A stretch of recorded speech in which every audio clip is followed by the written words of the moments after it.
বিয় নকবিয় কচু ধৰি বুটলো বুলি নদীত থাকিব কন্দুৱাই মোক থাকিব হিয়া। আমাৰ এই গাঁওখনৰ নাম হৈছে সিংহদা গোহাঁই গাঁও। আপোনালোকক সকলোকে নৱবৰ্ষৰ শুভেচ্ছা জনাই মই বিহুৰ কাৰণে শুভেচ্ছা জনাইছোঁ। বিহু প্ৰস্তুতি চলাই আছোঁ।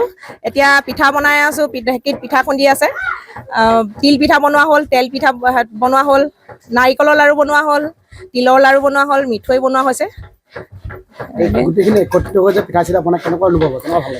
খুবেই ভাল লাগে। এতিয়া উৰুকাৰ দিনা আমি সকলোৱে মিলি এসাঁজ ভাত মানে প্ৰীতিভোজ খোৱা হ'ব গোটেই গাঁৱৰ ৰাইজসকল। আৰু খেল ধেমালি পিছদিনাখন মেজি জ্বলোৱাৰ পাছত গোটেই সৰু সৰু ল'ৰা ছোৱালীক মানে খেল ধেমালি পতোৱা হ'ব। বিহু শৰাই বয়স কিমান হৈছে? 67। 67। বিহু প্ৰস্তুতি কেনেকুৱা চলিছে? বিহুনো মই কি কৰিম আৰু এইবোৰে দিয়া যেহে মোৰ মতে মই নিজে কৰিব নোৱাৰো। বোৱাৰীহঁতক সহায় কৰিছেহি? সহায়নো মই কিটো কৰিম আৰু এতিয়া মোক সহায় কৰে।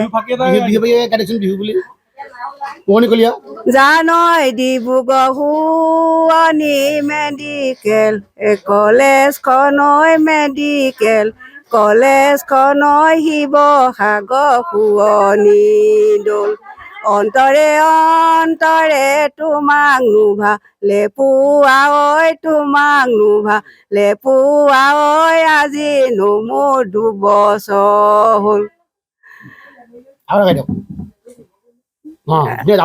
নৈ কাষৰীয়া মাটি নোটা কৰিয়া ঐ মাটি নোটা কৰিয়া ঐ বেঙেনা ঐ ঢপলা পাত নিনিলে নিনিবা নিন্দানো নকৰিবা ঐ নিন্দানো নকৰিবা ঐ সমাজত ঐ নিদিবা লাজ